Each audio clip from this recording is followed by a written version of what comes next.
Welcome back to the channel, and this is what we'll be talking about in this video.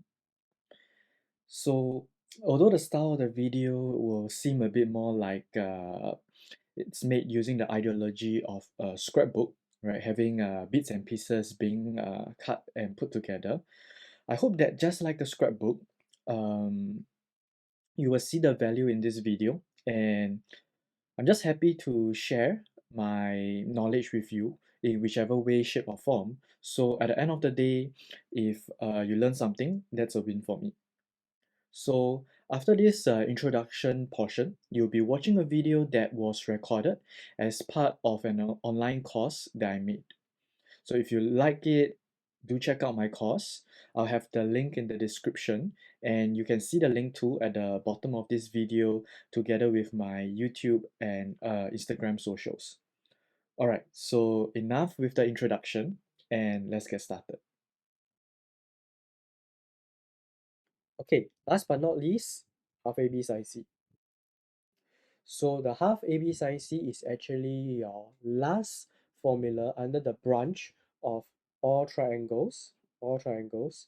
So you can use this half AB sine C for all triangles, and this half AB sine C is used to calculate area of the triangle. So over here, by now, so I'm using the same triangle, right? By now we have already found all the angles, we have already found all the lengths, right? But I want to just use half AB sine C to show you how to find area of triangle using this half AB sine C.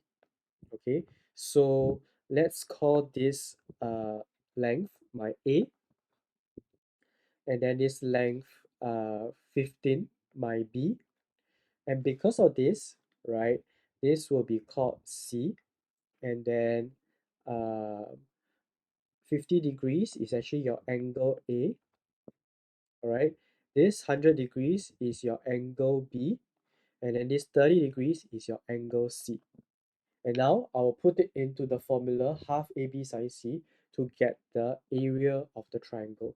So A here is actually this, so 11.7, right? So B here is actually this length, so 15. And then we've mentioned that this is angle C. So last but not least, we need angle C, so sine 30 degrees.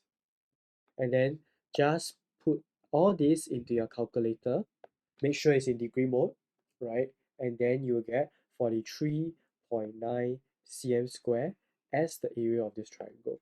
So that's how you use half AB sine C to find area of triangle.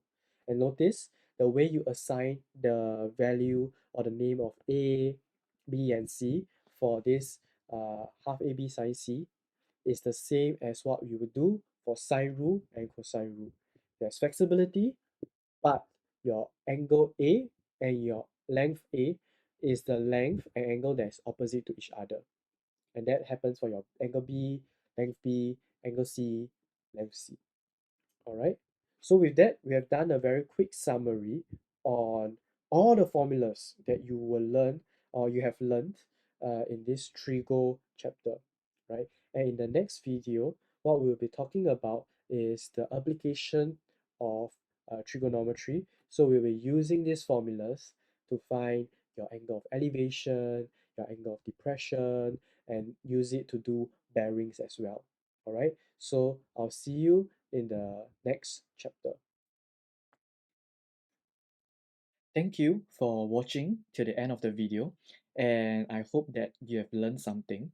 If you did, don't forget to give this video a like and comment on one thing that you like about the video, right? Also, please help to share this video and subscribe to the channel because that will really help me a lot, and your support means the world to me. So if you don't like the video, no worries. Comment and let me know what you didn't like about it so that I can improve and I can change in the next few videos. Alright, so that's it. Thanks all, and I'll see you in the next video.